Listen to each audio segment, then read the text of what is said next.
Hey guys, what's up? It's me, MJFANGIRL, and in today's video, we're going to be doing a Q&A. Stay tuned, you don't want to miss it. You're now watching MJFANGIRL TV. Just see those sleigh bells jingling, ring, tingle, tingling.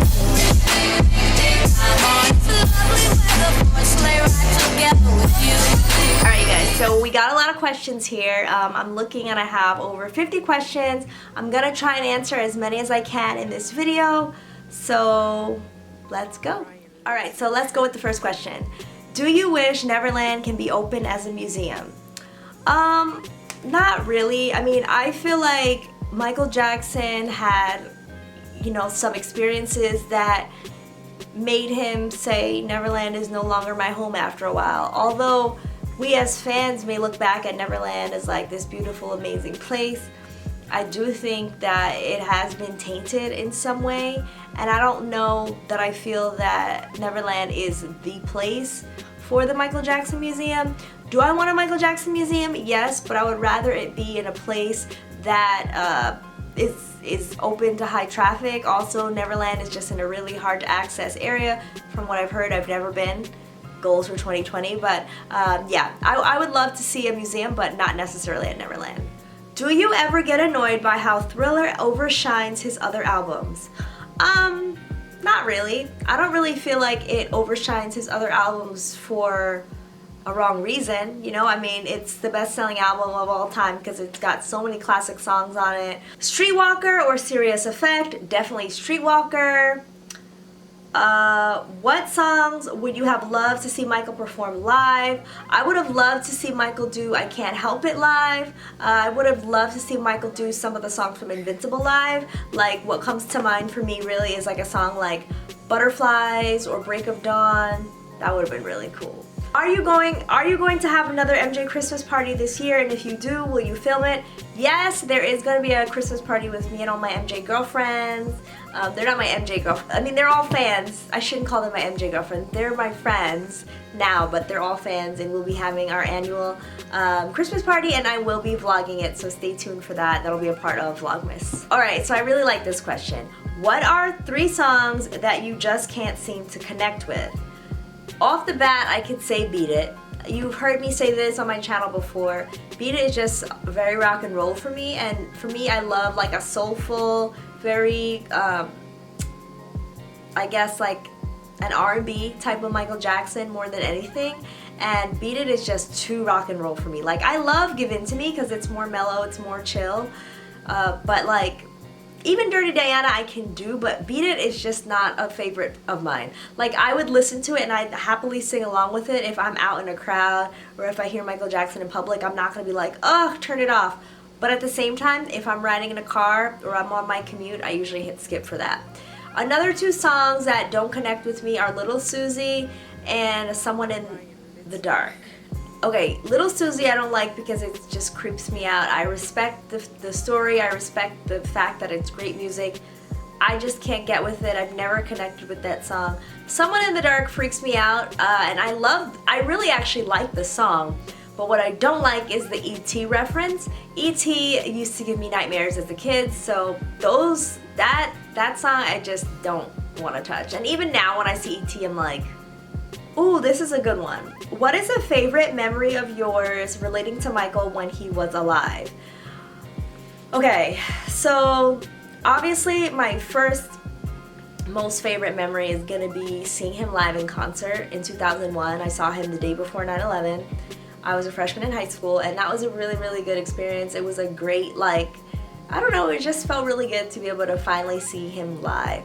And another great moment that I remember just being so excited for was when he came out and surprised James Brown when he got that special like Lifetime Achievement Award at the BET Awards, and Michael came out and did a dance and gave a speech.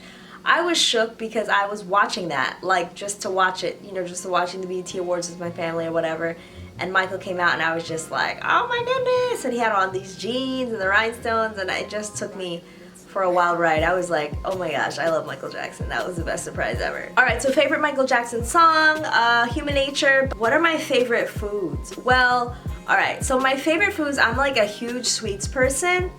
I love cookies and cake and ice cream, but the joke is that I'm lactose intolerant. So So I'm actually dairy free. So I enjoy a lot of like vegan treats. One of my favorite places to go is by Chloe. They have awesome vegan food and vegan bakery section here in New York. So I would have to say that my favorite food is cake. Just finished Moonwalk. What is the next MJ book I should get? Well, check out my video. I just posted a video on vlogmas, you know, in the last few days. Probably by now I think it's up, about the must-have MJ books for all fans.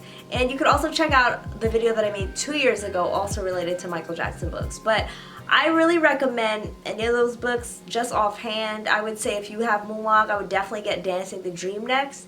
And then, I don't know, a lot of people are like, why do you like this book so much? But I really love Dressing the King, or King of Style.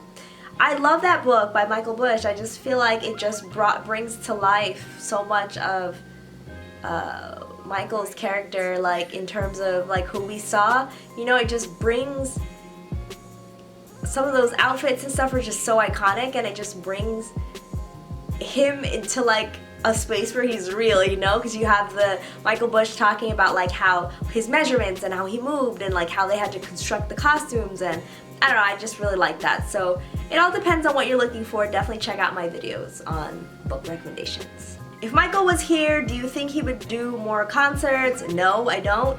Honestly, and I don't know, this is an unpopular opinion, but I was talking to another fan about this recently, and I feel like now that Michael is not here, we're probably getting a lot more material than we would if he was here.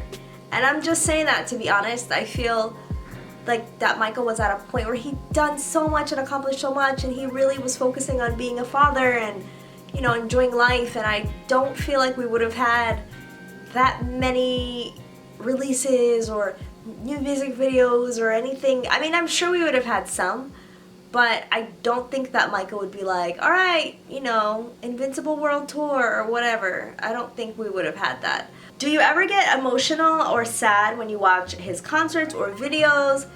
Yes, there are times, not often, not as much as I used to, but like sometimes I'll be watching a concert, or I will be hearing a song that brings back a lot of memories about the fact that he's not here anymore, something like Man in the Mirror.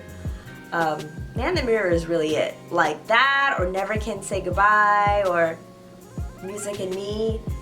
Those type of songs really kind of get to me because it makes me realize and remember, oh shoot, Michael Jackson's not here anymore. What would be your ultimate Michael Jackson memorabilia, piece of memorabilia to own? If I could own anything, it would definitely be like one of his jackets or like one of his shirts, and I wouldn't wear it. I would probably frame it or have it like displayed somewhere just for like, you guys, just for inspiration. Like, how did you become a Michael Jackson fan? I became a Michael Jackson fan watching the American Dream miniseries. I talk about that. I have a video that talks about how I became a fan, but yeah, I became a fan not even watching the real Michael Jackson. Crazy, I know. Okay, next question is, do you ever get hate when wearing MJ clothing in public or anywhere due to people's ignorance? No, I've never really come across that. If anything, I get comments from people being like, oh, I love your shirt. I don't know. No one's ever like had the like audacity to walk up to me and be like, oh, I hate Michael Jackson, I hate your shirt, why are you doing this?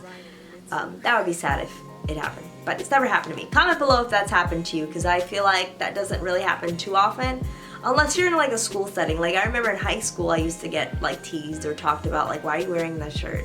But now, definitely not. Another Broadway show, should the MJ fam wear MJ merch or fancy and very classy outfits? Well, I don't know, but I'm also thinking about that. I'm probably gonna wear a really classy / MJ influenced outfit. So I'm not gonna go in like a t-shirt, but I definitely, you know, Broadway show is open to anyone. You can wear casual outfit, you can be dressy, you can kind of do whatever you want. So definitely wear whatever you like. Alright, so last question is, where do you find all of the J5 records and MJ books? I live in LA and I can't find them anywhere. Amazon, eBay. Like, I've been collecting a lot of stuff since I was in high school, which is back in the early 2000s, if not like the year 2000, even like as early as 99. So I've been collecting little by little, and that's what I recommend, is collecting little by little. Not like trying to overwhelm yourself and make like a huge collection just straight out the gate, but definitely give yourself some time to explore and to buy items that you really love, because there are some items that have sat on my shelves for years and I never touch them, and some that always come out and I'm like, oh, I want to read this book again, or I want to check this CD out. So definitely don't just go out and buy like stuff just to have it. I would definitely take time and curate your collection. Alright guys, so thank you so much for joining me on this Q&A. Again, I appreciate you guys' support. Keep watching the videos. I'm going to keep them coming all the way till Christmas Day. Yes, we're in Vlogmas, where a lot of YouTubers do a whole year, excuse me, not a year, a whole month of vlogs every day for December. Your girl is only going to be doing 12 days of Vlogmas, so stay tuned for that. Leave me a comments down below. Leave me your suggestions for other videos you want to see. And until next time, I will talk to you guys later. Bye!